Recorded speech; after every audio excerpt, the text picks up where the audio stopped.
Hi friends, welcome back to my YouTube channel. ഞാനിന്നിവിടെ ഉണ്ടാക്കാൻ പോകുന്നത് നമ്മുടെ അൽഫാമാണ്.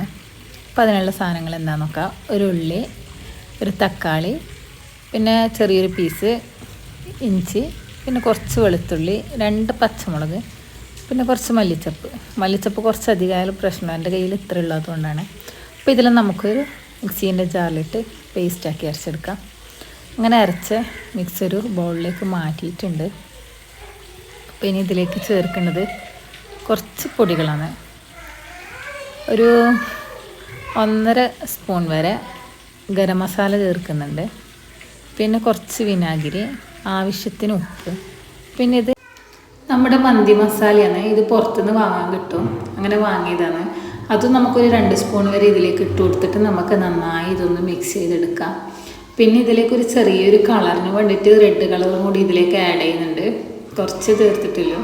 അപ്പോൾ ഇതും കൂടി ചേർത്ത് നമുക്ക് ഈ മസാല നന്നായി മിക്സ് ചെയ്യാം. അതിനുശേഷം ഓരോ ചിക്കനായിട്ട് ഞാനിതിലേക്ക് ഇട്ട് എല്ലാ ഭാഗത്തും മസാല വരുന്ന രീതിയിൽ ചിക്കൻ മാഗ്നേറ്റ് ചെയ്യുന്നുണ്ട്. പിന്നെ ഈ ചിക്കൻ വലുതായതുകൊണ്ട് തന്നെ ചിക്കനിൽ നന്നായി വരഞ്ഞു കൊടുത്തിട്ടുണ്ട്. എന്നാലേ ഈ ചിക്കൻ്റെ ഉൾഭാഗത്തേക്കെല്ലാം മസാല നന്നായിട്ട് പിടിക്കും. അപ്പോൾ ഇത് 2 മണി സമയത്താണ് ഞാനിത് മസാലയെല്ലാം ചെയ്ത് വെക്കുന്നത്. ഇനി ഇത് ഒരു വൈകിട്ട് മാത്രമേ നമ്മളിത് ചെയ്തെടുക്കൂ. അങ്ങനെ ഇപ്പോൾ ഒരു 7 മണിയായി.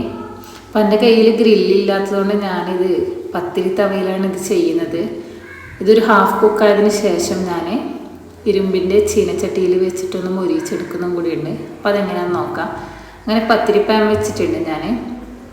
ഇത് നന്നായി ചൂടായതിന് ശേഷം ഇതിലേക്ക് ഓരോ ചിക്കനും നമുക്ക് വെച്ചെടുക്കാം. ടോട്ടൽ 3 പീസേ ഉള്ളൂ, അതുകൊണ്ട് തന്നെ ഒരുമിച്ച് നമുക്ക് ഇതിലേക്ക് വെച്ചെടുക്കാം. നല്ല സ്പേസ് ഉണ്ട്. അപ്പം അങ്ങനെ 3 പീസ് ഞാൻ പാനിലേക്ക് വെച്ചിട്ടുണ്ട്. അങ്ങനെ ബാക്കി വന്ന മസാലയും കൂടി ഞാൻ ഈ ചിക്കൻ്റെ ഓരോ സൈഡിലേക്കും തേച്ച് കൊടുക്കുന്നുണ്ട്. ചിക്കൻ വരയിട്ട സൈഡിലേക്കും എല്ലാം കൂടി ഞാനിത് ഈ മസാല ഫുള്ളായിട്ട് തേച്ച് കൊടുക്കുന്നുണ്ട്. അങ്ങനെ നമുക്കിത് ഒരു സൈഡ് ഒരു ഹാഫ് കുക്കായതിന് ശേഷം നമുക്കിതൊന്ന് തിരിച്ച് മറിച്ചിട്ട് കൊടുത്ത് അതിന് ശേഷമാണ് നമ്മൾ മറ്റേ ഇരുമ്പിൻ്റെ ചീനച്ചട്ടിയിൽ വെച്ചിട്ട് ഇതൊന്ന് മൊരിച്ചെടുക്കുന്നത്. അങ്ങനെ ഇത് നമുക്ക് ഒരു സൈഡായി കിട്ടിയിട്ടുണ്ട്. അപ്പോൾ ഇതൊന്ന് ജസ്റ്റ് ഒന്ന് ഇപ്പുറത്തും കൂടി തിരിച്ച് മറിച്ചിട്ട് കൊടുക്കാം. അങ്ങനെ ഇത് ഒരു സൈഡ് പകുതി ആയതിന് ശേഷം മറ്റൊരു സൈഡിലേക്ക് മറിച്ചിട്ട് കൊടുക്കുന്നത്. അപ്പോൾ വരുന്ന മസാലയിൽ അതിൻ്റെ മുകളിലേക്ക് തന്നെ നമുക്കിത് വെച്ച് കൊടുക്കാം. അങ്ങനെ 3 ചിക്കനും ഞാൻ മറിച്ചിട്ട് കൊടുത്തിട്ടുണ്ട്. അപ്പോൾ വരുന്ന മസാല അതിൻ്റെ മുകളിലേക്ക് തന്നെ ആക്കി കൊടുക്കുന്നുണ്ട്. നമുക്ക് ഈ പാന് കുറച്ച് അപ്പുറത്തോട്ടേക്ക് മാറ്റി വെച്ചിട്ട് കുക്ക് ചെയ്യാം. ഇനി ഇപ്പുറത്ത് ഞാൻ ഇരുമ്പിൻ്റെ ചീനച്ചട്ടി വെച്ചിട്ടുണ്ട്. അത് ചൂടായതിന് ശേഷം നമുക്ക് 2 ചിക്കൻ ഇതിലേക്ക് ഇട്ട് കൊടുക്കാം. എന്നിട്ട് ഇത് നല്ലോണം ഒന്ന് മൊരിച്ചെടുക്കാം. അപ്പോഴേക്കും മറ്റൊരു വലിയ പീസാണ് അത് ആ പാനിൽ തന്നെ വെച്ചിട്ടുണ്ട്. കാരണം അത് കുറച്ച് വലിയ പീസാണ്. അപ്പോൾ ഒരു ചെറിയ തീയിൽ അത് അങ്ങനെ വെന്ത് വരട്ട്. അപ്പോഴേക്കും നമുക്ക് ഈ 2 പീസും കൂടി നമുക്ക് മൊരിച്ചെടുക്കാം. അങ്ങനെ ഞാൻ ഈ ചിക്കന് ബാക്കി വന്ന മസാലയെല്ലാം വീണ്ടും അതിൻ്റെ മുകളിലേക്ക് തന്നെ ആക്കി കൊടുക്കുന്നത്. മറിച്ചിടുമ്പോൾ മസാല ചില സമയത്ത് വരുന്നുണ്ട് പുറത്തേക്ക്. അപ്പോൾ അത് നമ്മൾ അതിലേക്ക് തന്നെ നമ്മൾ മാക്സിമം ഇട്ടുകൊടുക്കുക. അതിന് ശേഷം ഈ ചിക്കൻ ഒരു സൈഡ് മുരിഞ്ഞ് വന്ന് കണ്ടില്ലേ, നല്ല ഗ്രില്ലിലെ പോലെ തന്നെ നല്ല രീതിയിൽ തന്നെ മുരിഞ്ഞ് വന്നിട്ടുണ്ട്. അപ്പോൾ മറ്റേ പീസും കൂടി നമുക്കിത് മറിച്ചിട്ട് കൊടുക്കാം. അപ്പോൾ ആ മസാലയിൽ അതിലേക്ക് തന്നെ തേച്ച് കൊടുക്കാം. അങ്ങനെ ഏകദേശം നമ്മുടെ ഈ 2 പീസും റെഡി ആയിട്ടുണ്ട്. കണ്ടില്ലേ, നല്ല അടിപൊളിയായിട്ട് മുരിഞ്ഞ് വന്നിട്ടുണ്ട്.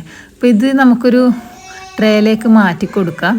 അതിനുശേഷം നമുക്ക് ആ 3ാമത്തെ പീസും കൂടി ഇതുപോലെ തന്നെ മൊരിച്ചെടുക്കണം. അങ്ങനെ ആ 3ാമത്തെ പീസും കൂടി ഇതിലേക്ക് നമുക്ക് ഇട്ട് കൊടുക്കാം. അപ്പോൾ ആ പാനിലുള്ള ബാക്കി വന്ന മസാലയും കൂടി ഈ ചിക്കനിലേക്ക് നന്നായിട്ട് നമുക്ക് തേച്ച് കൊടുക്കാം. അങ്ങനെ നമ്മുടെ ഈ 3ാമത്തെ പീസും മുരിഞ്ഞ് വന്നിട്ടുണ്ട്.